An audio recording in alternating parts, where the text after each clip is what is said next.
Hey guys, welcome back to Seller Sessions 4 p.m. BST on a Tuesday afternoon. Joining me today is Anthony Lee, Paul Harvey, and first time to the show is Joshua Porter. So Josh, do you want to give us introduction first? Yeah, absolutely. Hey, my name is Joshua Porter. Glad to be here. I am the founder of the botanist.io. Essentially, what we do is we help Amazon sellers launch automated processes using ManyChat, Facebook ads, and other different social media platforms. Thanks for having me today, Danny. You are more than welcome. Anthony Lee, you're up next. Oh, my name is Anthony Lee. And you're not an alcoholic yet. CEO of Signalytics. We have probably the most valuable keyword report you could possibly run for your Amazon business. The first one's free. Check it out. And then beyond that, anybody that doesn't know me, I invite you to check out my TikTok. Sounds good. Paul Harvey. Yo, so Paul and I runs the Chatbots, where we are our own messaging platform, much like the other ones like ManyChat, Chatfuel. And yeah, it's pretty cool because we just see tons of launches and data. So pretty exciting about that. And also a big hi to Joshua, because like we've spoken many times over Messenger, nice kind of in person. Cool. Right. So today, sorry, go on, finish off what you're going to say, and then I'll go into the next bit. Oh, you're good, Danny. Cool. Right, so I reached out to Anthony and Paul yesterday to talk about this situation with chatbots and account suspensions and things like that. And funny enough, I wake up this morning and in the Zon Tracker group, Joshua's on with a load of key people on a round table talking about this exact thing. But so I'm going to reference that video. Go check that out after the show to give you a bit more context to what we're discussing today. So I think the first thing I'm going to kick off with is there's been a round of suspensions. And I think the biggest problem a lot of people are running into is trying to understand, as we know with terms of service on Amazon, the areas are quite grey, it's open to interpretation, some areas are not, right?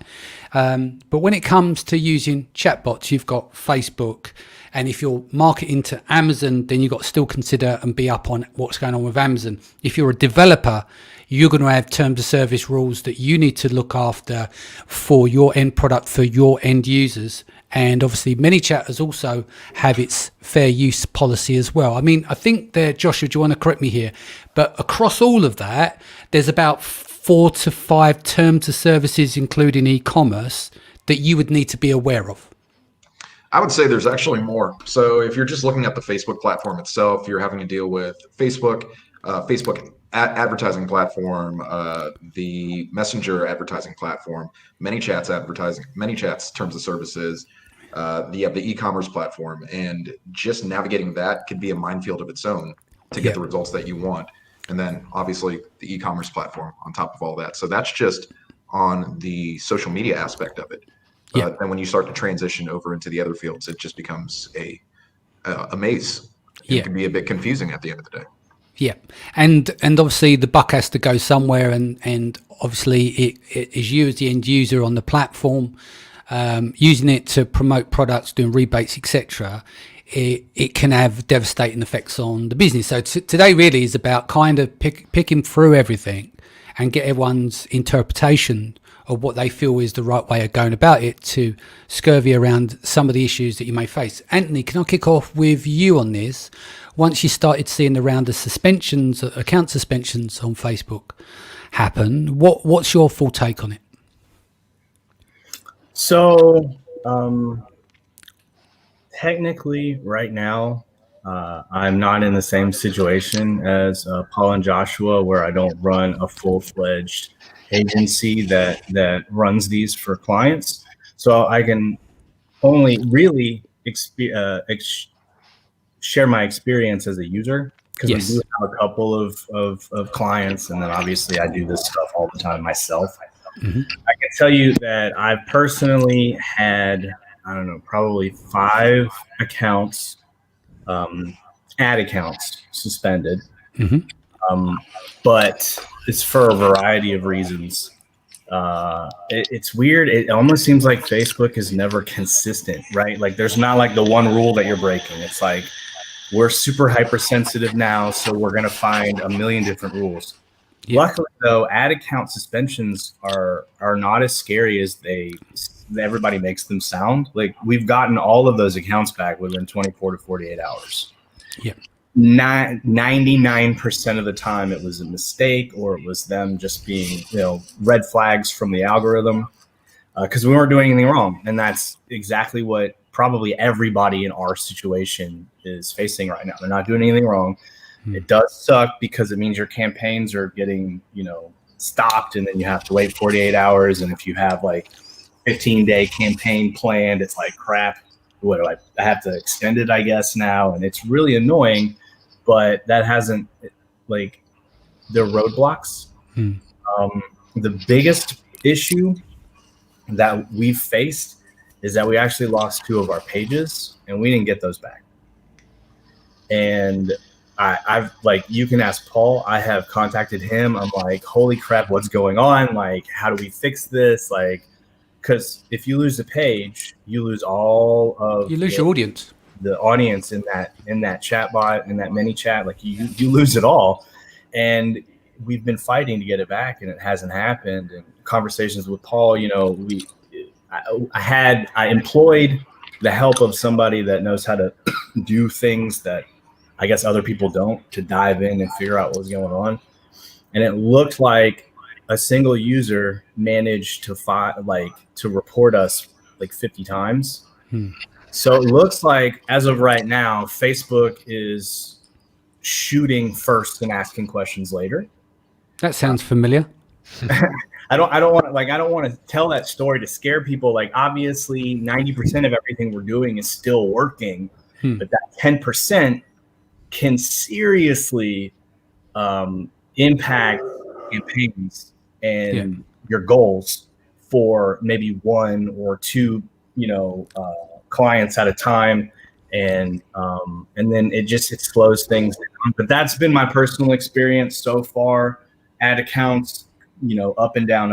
But for the most part, we fix it and we get it moving. But if for whatever reason you find somebody that just has it out for you, you can lose a page. And I haven't figured out, maybe Joshua has a different experience, but I haven't figured out how to fix that yet. Cool. Paul, are you there, mate? He disappeared off the screen. All right, let's come back to you, Josh. From your point of view, let's do a walkthrough in terms of some of the issues facing. I think Brandon brought up, it was someone else on the show yesterday who brought this up, but talking about within the templates of a mini chat flow, if you're a new user, there's no mention, like there's not in a JSON, there's no mention of like an opt-in. And so you need to have that within inside of your template, yet ManyChat hasn't provided that. Is that right? Yes, that is correct. So when you set up your JSON ad, you're not technically supposed to have any kind of tag type on it, because it's just an initial interaction right off the rip from the ad serving right over to the chatbot.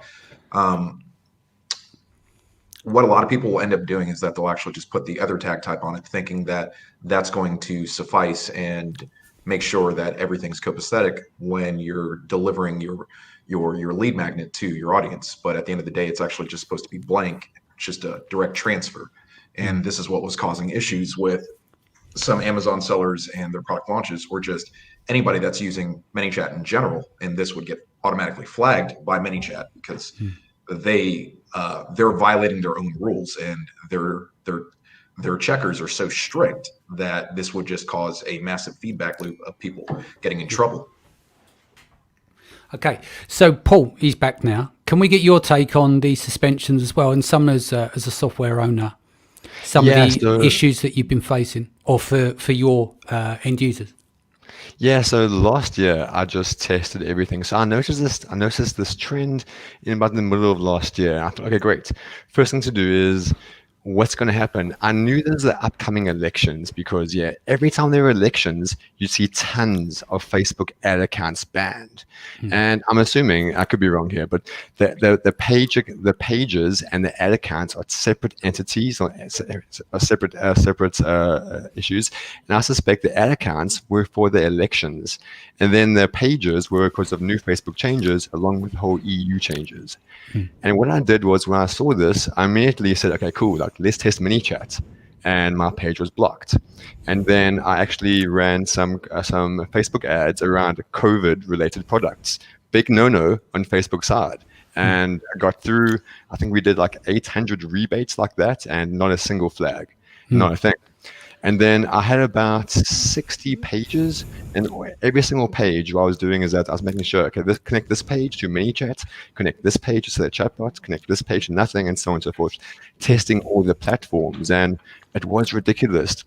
The blackest of black pages was unscathed. The whitest of white, absolutely taken down first. And it was really crazy. I couldn't figure out why. It wasn't, and I feel bad for ManyChat.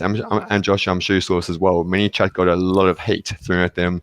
And the thing is, I felt bad for ManyChat because even though I have a small platform, we hear the same time that ManyChat does, which is the same time that the public hears. So we literally have no time to create the dev, and which takes weeks, sometimes months, sometimes, because Facebook has some huge updates. Yep. So that was the first thing. The next thing, Anthony, to go back on your point about you having your page blocked, what happened to us about middle to late last year, I saw we started getting some returned orders on our rebates we were doing, which is pretty sketchy because I'm anal about that. I followed up and I saw there was one person, maybe one person with multiple Facebook accounts, PayPal, whatever. One person just was doing returns at a UPS post box, whatever, and was doing returns. And yeah, I called them. I didn't do anything. I just blocked them. So I didn't even try to get the money back. I just blocked them. When they found out, they immediately started creating exactly what you had, page infringement, saying it's a spam page, it's violation. And like, this is on a page that's getting probably about 10 to 20,000 messages a day. And this one or two complaints can throw your whole thing into disarray. And what's crazy is that they knew it so well that after they did it, they then emailed me to rub salt in my wounds, and like even insulted my wife. So like, they know what they're doing. And again, Facebook takes their side. Yeah. One thing to take note of as well is, Anthony, I'm not sure if you noticed, but a whole bunch of the Facebook rebate review groups have been shut down in tons. A lot of them are now moving to the other channels, Telegram and other ones like that. And what they've done now is in their pages, their groups, they've changed the code. They've changed the words, they've codes. Like rebate is RBT, add to cart A to C, and a whole bunch. I saw about 20 different codes. So that way, those terms are never mentioned in the group. That way, the Facebook bots won't take those pages down until there's a manual thing. But yeah, so like, if anyone wants to know what to do, just look at the black hatters. They are one step ahead of us. They really are, and that's how they're getting around it. It's interesting saying, going back to our Seller Sessions ad account, that's been suspended at the moment, but it hasn't been in use since October when we were doing Seller Poll. And I think the triggers were because there's two awards. One is breach of copyright by mentioning Facebook group. So we had obviously graphics in it. So we stopped running that ad, and YouTube. So best Facebook, favorite Facebook group and favorite YouTube channel. And so we stopped that. But I think another problem we had was because it's sign up free, that was in Unicode. So we removed that as well. So where we are at the moment, like you said, around the suspension, I think the voting thing as well is a trigger. So not just the voting, and not just the fact that we mentioned Facebook and we mentioned YouTube when we're singularizing our ads, depends out the 9 categories that we're promoting. So but we'll get it back tomorrow or the day after. We've sent in an appeal for that. But it is frustrating because you want to know. And then when you are appealing, you've got about this much space. Unless you know what you're doing, you've been through the appeal process before, you get about 60 characters when you choose either why it's suspended or you don't know why it's suspended or other information. It gives you like 60 characters, but it's not until you get onto the next page as you go through that's when you're able to file your full what's the word for it? The full. I'm trying to think the word for it. Like plan of action. Yeah, like a plan of action. But yeah, it's just frustrating. So going back to you, Josh, what do you think the situation is now? From my understanding, rebates is one of the issues that we're facing now on Facebook in terms of operating this way to deploying campaigns. What do you think is the most safest steps forward to using Facebook in terms of running ads now, in conjunction with us? I would personally believe that rebates aren't really the issue. It's about the volume of rebates that most people do. Right. A lot of sellers really try to hit the ground running by using Facebook as essentially the largest place to gather a cold audience to transfer them over to Amazon. Mm-hmm. And oftentimes it comes down to people needing anywhere between 40 and 50 rebates a day and just spamming it out there, or needing just a handful of rebates and having a very massive budget for it, but there's no checks and balances within their chatbots to let people know it's like, hey, we've run out, or they're just lack of management.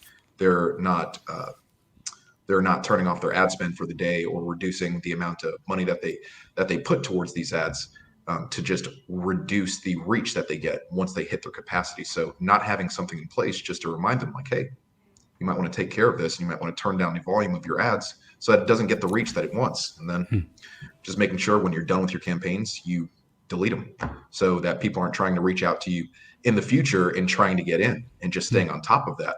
So it's really a multi-pronged approach, and just being meticulous about it. So if you're going to put all this effort and time and energy into sourcing a product and bringing it to Amazon, why not put the same time and energy and effort into making sure that when you go to advertise your product to get the results that you want, that you're actually being diligent and you're monitoring it. Yeah, going back. Go on, Paul. One thing about what Joshua said there, such a good advice to turn stuff off. Literally, I did a webinar like some months ago, and I used Anchor as my demo product. Literally, I created a page around Anchor. I did nothing. I did it on the webinar, and it did nothing. Within about a month, I saw there were 10 messages there from Anchor customers messaging me their password, their login details, it's everything. And like, it's so easy to be a bad guy. So customers are always looking, shut stuff down immediately. Like a will be a thorn in your side coming up. Well, going back to your point there, the ads I was mentioning earlier on for Cellepole, we went through and deleted those. For some reason, we get an auto review queue. It kept coming up. We kept getting rejection of ads, and we hadn't even presented them. They were turned off. So in the end, we just deleted all of those ads to stop that process from happening. Anthony, you're nodding a lot. Let's get some wisdom from you. Well, everything that was just said was entirely on point. I also do not believe that the problem is rebates. Okay. Problem is massive volume and then not having checks in. Like, one thing that I like to do is build into the bot, because I don't actually trust turning stuff off all the time, especially with like ManyChat, because sometimes flows just go forever and you can't turn them off. So I'll add a module in there to let everybody know, hey, this deal's no longer going on. Thank you so much for your interest. Like, every way possible, include a way to communicate. Just don't give the customers any reason to complain, since we already know that Facebook's going to side with them. You just have to do everything you can to keep them from doing that. The problems that we had, not to say anything bad about our VAs, but the problems that we had directly stemmed from, they weren't people I was taking care of. They were people other people were taking care of. And a lot of times that was like, it took a day or two for that to happen. And it's like, that's the reason why these smaller accounts, people who, I have one product, I'm launching 10 units a day, and I'm personally responding to everybody that has questions. Those accounts are fine. It's when you start going bigger and then people get neglected and those people complain, and then you have problems. Yeah.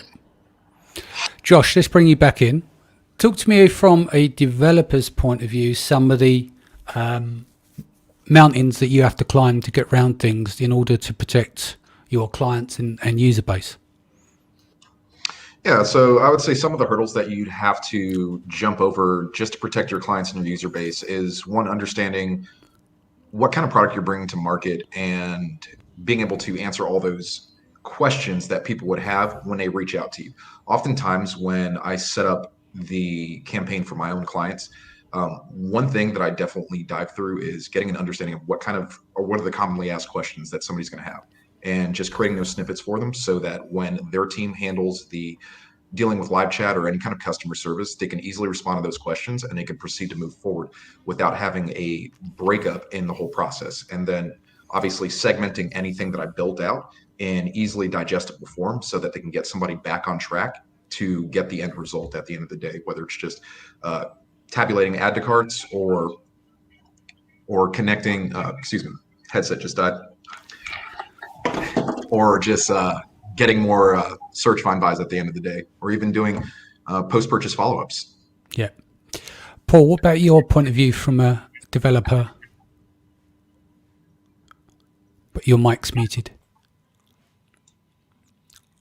So the worst part about being a developer for Facebook is literally Facebook. They are just horrible to deal with. Like, I don't feel we're even on the same team. Like, they should look to us as we bringing them business, and no, that's just not the case. And what kills us is they would upgrade their whole graph API, pretty much update everything, and they'll make one little change that can, from a software's point of view, can pretty much diminish so many features. And right now, many chats are trying to figure stuff out, and I feel bad for them because, yeah, I'm in the same boat, and I know at the stress we're going through, they're going through a much bigger stress in terms of scale. So the main thing being a developer for Facebook is that you need to actually, what's crazy, there's now a service, actually it's a job profile that simply, there are people that will study Facebook and update you when stuff is going to change. It's ridiculous, but that's a thing now. And you would think that they're cheap, they're not. And you think you don't need them, you do. So all these type of things, it's a real pain, but again, Facebook is figuring out as they're trying to go along. Like, they want Messenger to be the WeChat of the West. Yeah. So they want to take WhatsApp, Messenger, Instagram, and Joshua, if you can, I'm not sure if you are already, get into Instagram beta. We've been trying, can't get in. If you can, man, let's talk, because I want to see what they got there. But Messenger is really trying to be the WeChat of the West, and Facebook is pushing so much money here. They're failing as fast as possible, but there's too much money to fail. That's a big problem for them. We've got a question here from Vincenzo talking about any tips of how to deal with the EU regulations. Paul, you sent me this link yesterday. I've just posted it. I don't know if it go across network, but manychat.com/blog/December-16th EU privacy changes for those that listen to the podcast. It's saying here it's 28 minutes read. So Vincenzo, I'd go for that. But do any of you guys operate in the EU, or is it just mainly US? So I just want to moan about one thing. Danny, you're in the UK right now. Mm-hmm. Are you part of the EU? Because Facebook doesn't know. Like, everyone in the UK right now is part of the EU. You're treated as an EU citizen in Facebook's terms, because so the chatbot, when we created it, I was in the UK. And now I'm in South Africa, but now we have those legacy issues of being UK based, which is EU based, which means we've got all these problems. I've literally changed my address 4 times on Facebook in the past month, and everyone thinks I'm a globetrotter during COVID. Far from it. So that's one thing that's been a real big issue for us. Well, it says pages with admins in Europe. Your Facebook page, not your ManyChat account, has certain admins on it. If one of those admins is located within the EEA, your entire page will be affected.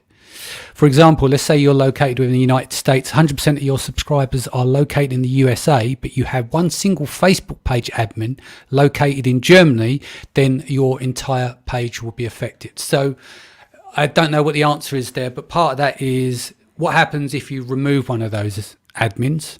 But then you said yourself, historically, when you set up in the UK, then go over to South Africa, how does that play out as well? So it does leave a lot of confusion there.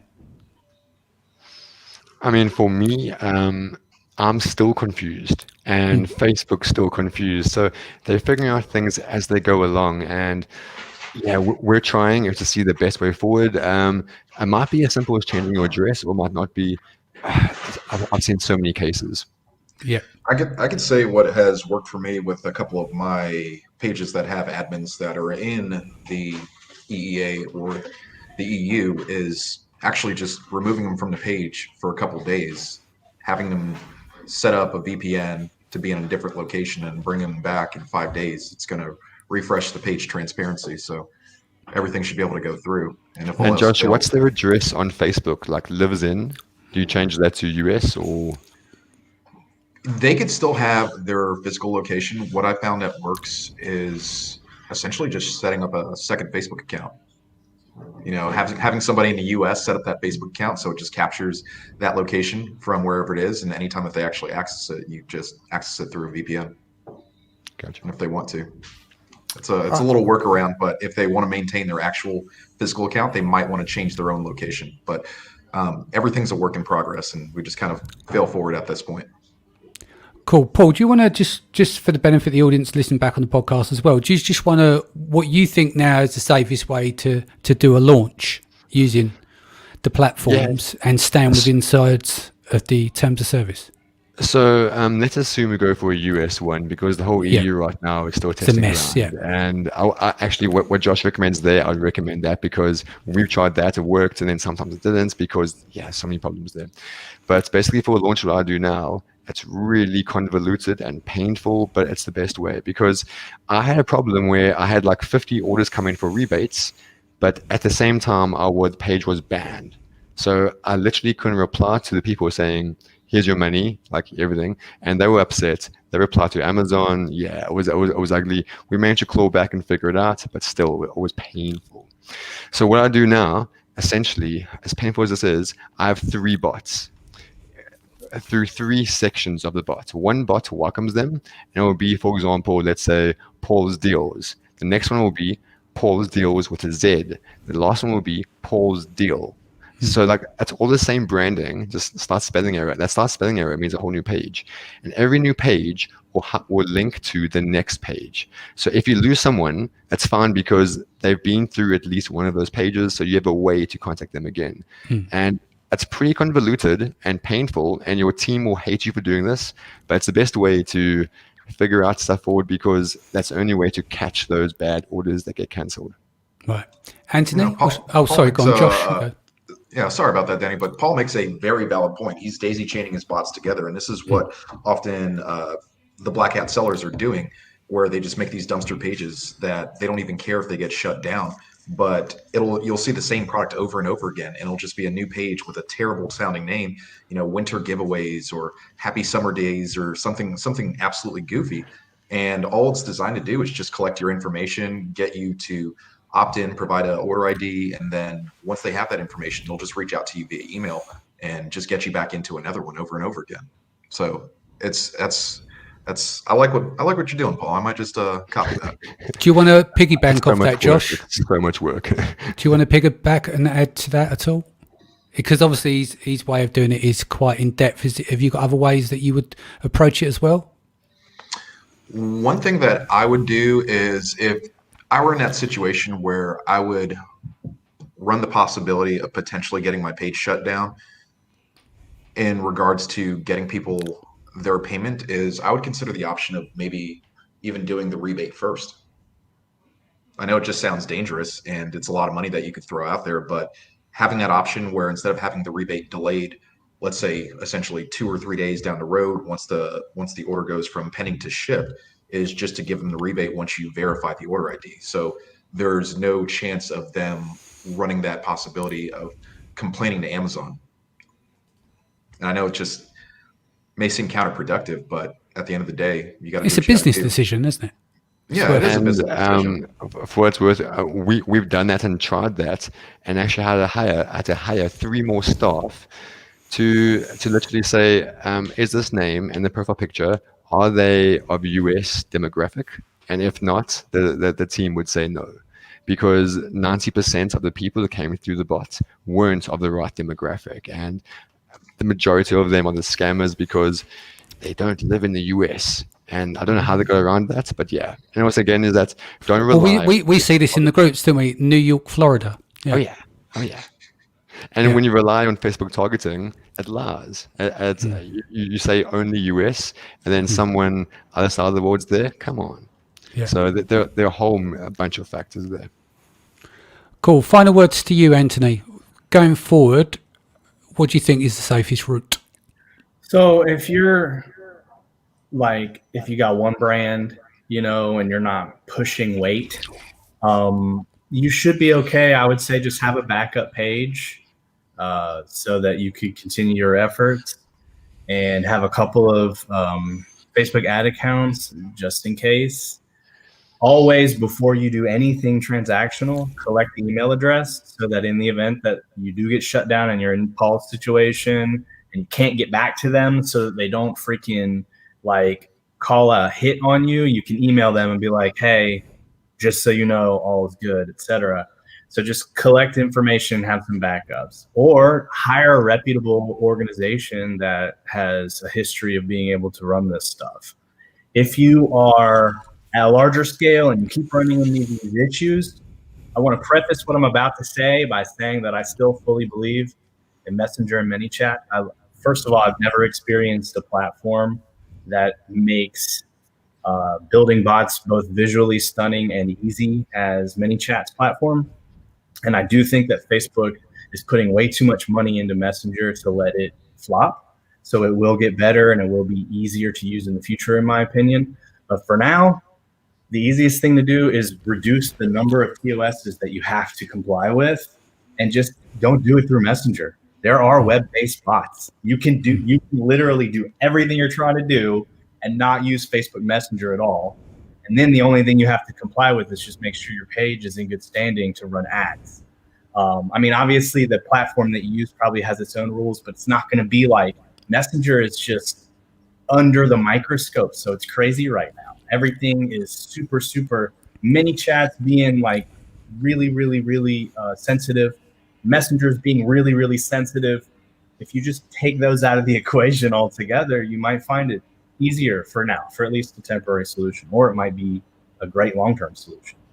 Cool. And Anthony, just about that, you're spot on, because literally all the bad people, the scammers, they were on those platforms before we were. They were on Messenger, sorry, not Messenger, they were on Telegram and a whole bunch of others. And I want to know, just because I'm a fanboy, how many are on Signals? I'll be impressed, because I bet they're on Signals too. So those are absolute things, and there is a market there. There really is. And also, people don't like the whole privacy aspect. People don't like Facebook. So again, Facebook have shot themselves in the foot, because privacy is the biggest issue right now. But you can also build out your own web-based bot. Like literally a web page, it's a web site. It's not another platform like Discord or Telegram. It's a website. It's your website. You run it, you host it, or you can build a bot on a web-based platform that does, we're building one, just to put that out into the, I don't know when it's going to be done, but to put it out there, we're building one. This is the next evolution, I think, of chatbots, is going to be not relying on so many people's other platforms, and just build it yourself, No, Anthony makes a very valid point. Being in a driver's seat of that, instead of dealing with somebody else's rules and being in their house, essentially having the keys to your own house and directing the traffic over to where you want it to go, and being able to source that consistently and getting the results that you want without having to deal with so many rules in place. So, kudos to you, Anthony, on that. Cool. Paul, best way people can reach you? Best thing to do is reach out to me on Facebook, or just through Select Chatbot, which is best. Cool. Anthony? You can email me directly at anthony@signalytics.ai or at anthonylee991 on every social platform in existence. I'm there. Excellent. And Joshua? Yeah, you can find me, Joshua Porter. Just pull me up. I'm in plenty of the groups. You can also email me, joshua@thebotanist.io. That's THEBOTANIST.io. Cool. We'll be back here tomorrow at 4 p.m. BST. I have Zach Franklin coming in. We're going to be looking at spying on your competitors across multiple platforms. which includes Shopify and a few others. He'll do some screen sharing as well to run through that, and we'll narrate that for the playback on the podcast. Gentlemen, thank you for joining us today. Guys, thank you for joining us. Sorry I didn't get to read out all of your comments, but thank you for attending. Take care of yourselves and your family, and I'll be back here 4 p.m. BST tomorrow.